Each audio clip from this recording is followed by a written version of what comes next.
How do I get child support from someone who doesn't have a W-2? This is a question we run into often these days, and that's because a lot of people have changed their mode of work from the traditional W-2 model, where they're getting a straight salary on a weekly or monthly or semi-monthly basis, and getting a W-2 at the end where income taxes have already been withheld, Social Security taxes have been withheld, Medicare taxes, etc.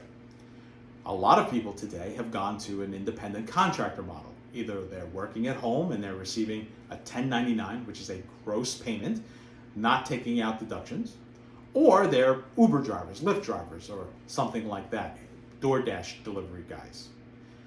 This is becoming a much more common phenomenon, and so the challenges of trying to calculate what the appropriate child support amount to be paid have grown. So here are some things to consider. First, the gross income is not necessarily the income that's going to be used. The gross income in a scenario, and I'll use a Uber driver as an example, the gross income is just part of the analysis.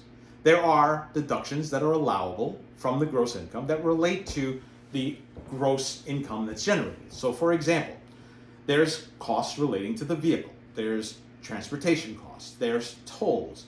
These are things that would all be considered as allowable deductions off of the gross income, so that that would not be considered part of the child support amount. Then there are deductions that aren't necessarily deductible. For example, depreciation of a vehicle might not be considered part of the cost or the income of the person who's operating an Uber. So there are different things that have to be analyzed when you're going through a case.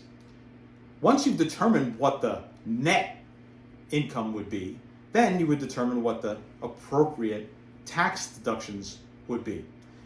So then you would determine the Social Security tax that has to be deducted, the Medicare tax, and the New York City tax that would be deducted. And then you would be able to calculate the Child Support Standards Act number. Okay? So not having a W-2 is not a preclusion to being able to collect child support from that individual. It's just a much more difficult analysis, but something that can be done with an experienced attorney.